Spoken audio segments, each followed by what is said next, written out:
We can now make a major projection. CNN projects that California's Democratic governor, Gavin Newsom, defeats the recall and will serve out the year plus left on his term. Newsom turning back opposition that gained traction earlier in the pandemic, dodging what would have been a serious blow to his party and his career in one of the nation's biggest and bluest states. Again, CNN projects that Democrat Gavin Newsom, the incumbent governor, defeats the recall and will remain governor of California. Dana Bash, this is a much earlier night than we thought. It is a good night for the Democrats, a good night for Gavin Newsom. Absolutely. Look, a recall is by definition a referendum on the governor. And what the governor's aides are saying that they really feel that they did right is make this not a referendum on him, but a referendum on what would happen if he's not there. What would happen if a Trump Republican took over? What would happen to people with their lives with regard to social issues and, most importantly, COVID? And they had Larry Elder, the leading Republican, as a foil, and also governors, Republican governors of other states for Gavin Newsom to point to say, do you want California to end up like Florida or Texas with regard to mask mandates, not allowing them, or even not even pushing vaccines? Yeah, no doubt about it. A good night for Democrats. They ran a Democratic playbook in a Democratic state and won. Still some warning signs, I think, for Democrats. There is so much unease in the country around COVID still, around the economy, around climate change. And Gavin Newsom has to govern, and Democrats have to govern, and they have to prove that they can solve these problems. I think that is the big test, right? I mean, he didn't run on his record. He ran against Trumpism. He ran against Elder. He ran against DeSantis. Can he fix the homeless problem in California, which is such a big issue for so many people? So I think that's still the question for Democrats. What is their message about their party and their record of accomplishment? In case stand by, because the Associated Press has now just called it. You see the numbers on the bottom of your screen. You see the check mark there, 67.3, 32.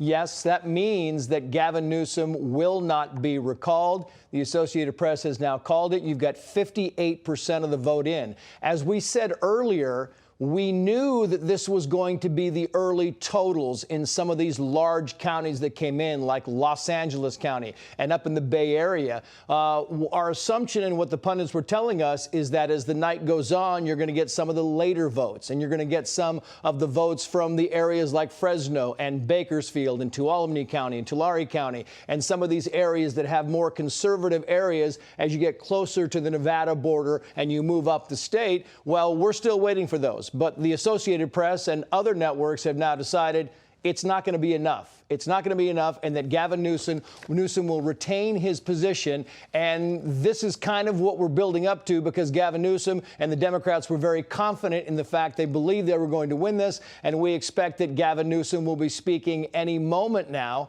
And when he does get to the podium, we will. California Governor Gavin Newsom will remain in office after handily surviving last night's recall election. CBS News projects a defeat of the recall effort, with more than 60% of voters deciding against ending his first term early. Here's how Newsom celebrated the victory. California's Democratic governor, Gavin Newsom, survived an attempt to remove him from office on Tuesday, prevailing in the state's recall election, NBC News projects. The election asked voters whether Newsom should be removed, yes or no, and gave voters who wanted him ousted the choice of 46 alternatives, led by conservative talk host Larry Elder. With the help of party leaders, including President Biden, in the race's closing days, Newsom succeeded in rousing Democratic voters with warnings that a Republican replacement would roll back COVID protections and pose a danger for the state's progressive identity. Last night, Newsom thanked California voters for keeping him in office. National political correspondent for NBC News and MSNBC, Steve Kornacki. Steve, I look at the numbers, and they are awfully close overall to the 2020 presidential numbers. Yeah, Joe, I mean, take a look at this. We got 70% counted up right now, 64, 36 for no. Just look at the map right here. Purple, no. Orange, yes. Fix your eyes on it. And let me flip it over and show you what this looked like last November. I mean, look at that. That county breakdown is the same. Wow. Look at that. It was 64, 34 Biden when you round up in California last November. So, basically the Democrats, their goal in this thing, you heard it through all their messaging. Let me just see if I can get this up here. You heard it through all the Democrats' messaging. They tried to nationalize this, attach this to attitudes towards Trump. They had Biden in there the night before.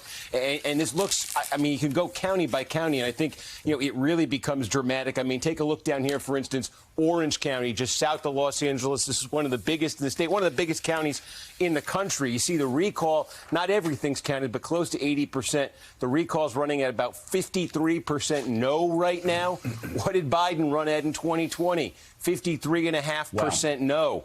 Go to the Inland Empire next door. Biden ran at 53% in Riverside County. No is running at 52.5%. San Bernardino County, Biden ran at 54. No is actually a tick below at 52 right now. But you see the pattern. It didn't deviate much. If you really wanted to look for, to zoom in and find where anything was different in the Central Valley, the San Joaquin Valley, that's probably where the recall did best. It might have outpaced Trump by 4 or 5 points in some of the counties, around here. Then you take a look in the Bay Area. Remember, Gavin Newsom used to be the mayor of San Francisco, big, densely populated, super liberal area. The recall might be doing worse in some of those counties than Donald Trump did in 2020. But we're talking about differences of a couple points. Basically, this thing maps on almost perfectly to what you saw last November when Joe Biden won the state by 29 points. One of the questions we had, I showed you Orange a minute ago, the movement in Orange County over the last couple decades. Hillary Clinton, the first Democrat in forever to win the thing in 2016 by 2 points. Biden wins it by 9. Now it's rejecting the recall at this point by 6 points. So, what's been changing and shifting in Orange County stayed changing and stayed shifting in this recall election. Democrats could certainly look at that and be pleased that they haven't lost too much in a swing area like that. What about those congressional districts that Democrats barely won in 2018 that helped Nancy Pelosi become Speaker? There's still those swing districts out there in 2020 and now again in 2022. Is it too early to tell if there was much of a difference in those areas that may determine who's going to be the next Speaker of the House? So Orange County, there's a couple of them right there in Orange County, so I'll call it up again. I don't mean to fixate too much on this one county, but here you had, 2018, the Democrats got a sweep in the Orange County congressional districts. In 2020, when Republicans did a little better nationally in the House races than expected, they picked back a couple of those in Orange County. So I think all eyes are on it for sort of clues for 2022. Let's see exactly where the number lands in Orange County when everything else comes in. What's basically going to be counted up now in Orange County, mail ballots that were dropped off on Election Day. That's sort of what's left there. So let's see how it moves it all as that final 20% comes in. But again, it really looks very similar to 2020, and anything similar to 2020 in Orange County, I think Republicans could survive in those seats that they picked off in 2020, but Democrats could definitely get them back. You're not seeing a big snapback to pre-Trump Orange County Republican numbers here. It looks like what happened under Trump to change Orange County even more politically, it looks like that has sort of been locked in here.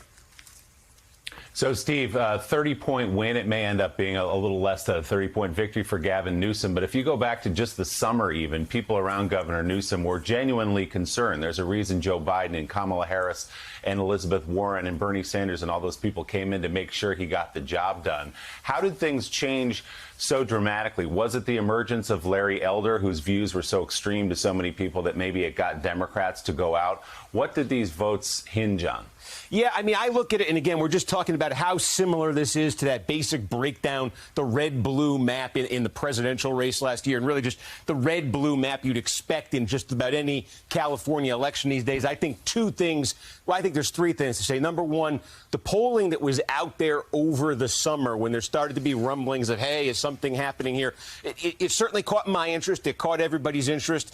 But we didn't have a ton of it, and there was always a reason from the beginning to look at that polling and take it with a bit of a grain of salt. So that's one thing. But the other two things that I think in terms of what really changed and helped Democrats here down the stretch, number one, California, the way they do things, ballots automatically mailed to every voter. So for Democrats who were looking at this and saying, hey, it's a Biden plus 30 state, we just got to get voters tuned in. Every voter tunes in when they get a ballot mailed to them. It kind of lands the election right in their face, in their mailbox. So that might, in a state like California, that might help Democrats. I think the other thing, honestly, along those lines is it just everyone, it's media, people, everyone just started paying attention to the race as it got closer, as the media coverage really picked up. Certainly Democrats kicked up their efforts. Republicans, recall supporters were picking up their efforts. As it got more attention, as it came into the spotlight, I think people just kind of in general migrated to the political camps they've been migrating to in California and kind of nationally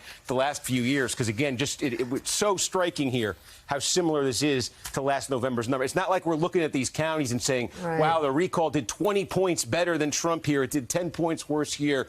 Really, it just kind of maps onto those results from last November. That was the Democrats' goal. That's why Biden's there the night before the election. That's why they talked so much about Trump. They looked at that map. They looked at that Biden plus 30. They said, hey, if we can replicate that or even come close to it, we're going to do fine here. They came very close to replicating it. Now at 11, recall rejected. Voters standing by Governor Newsom in a slam dunk election. Tonight, I'm humbled, grateful, but resolved. We are digging into the recall results. Our elections expert breaking down the vote and one surprise finish. Plus, the story of a woman who drove hundreds of miles and squeaked under the deadline to cast her last-minute vote. All right, let's start with that huge headline from tonight. California voters soundly rejecting the recall. In a clear voice, voters showing their support for Governor Gavin Newsom. Good evening. I'm Elizabeth Cook. And I'm Ken Dasita. So let's get right to the numbers. The recall failing by a 2-to-1 margin. Wasn't even close. CBS News was able to make the projection just about 30 minutes after the polls closed. Let's get over to CBS News Director of Elections, Anthony Salvanto. And Anthony, what do we make of what we saw tonight? You heard the governor there, wanted to be subdued, wanted to be inclusive. But what does this mean moving forward? Hey there, Ken. So one of the things that people are pointing to is what we saw very early on here at the CBS News decision desk, and that was it was a really overwhelming count for no. I mean, you see it's 2/3 of the vote right now with 2/3 in, but the other part of that was it really up and down the coast of California, which are traditionally Democratic areas, you know, it really turned out the Democratic base. You really had convincing numbers.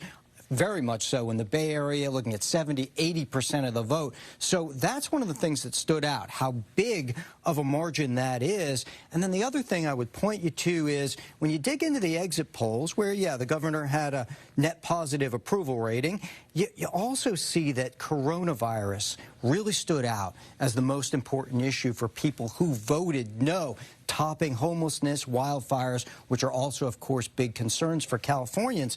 And the other thing I would add is that not only was it an important issue, but the main number here is that people felt that Newsom's COVID policies were about right as opposed to being too strict, which, of course, he was criticized for by a lot of folks who voted yes. So with that coming out on top, with coronavirus being such a dominant issue in the campaign, ultimately playing out in the exit polls, that's how you define what ultimately led to that big no win. Yeah, that's right. The yes or no vote to recall the governor brought in very interesting results on both sides of the vote. And the total number of votes cast so far are just over 9 million across the state, and the votes continue to be counted this morning. Right now, we're at 64% of voters saying no to the recall, with 36 voting yes to recall the governor. Now, the number's overwhelmingly in Newsom's favor than was previously expected. The latest polling before Election Day had shown Newsom with 55%. And take a look where the no on the recall votes came from, spanning most of the coastline from Northern California into Southern California and most of the major cities. Now, 4 million people, regardless of political party or vote, did not pick a candidate at all, but about 5 million people did choose a replacement candidate. So what do Republicans have to do if they want to beat Newsom in 2022? Had Newsom lost the election, here's where the other candidates would have stacked up.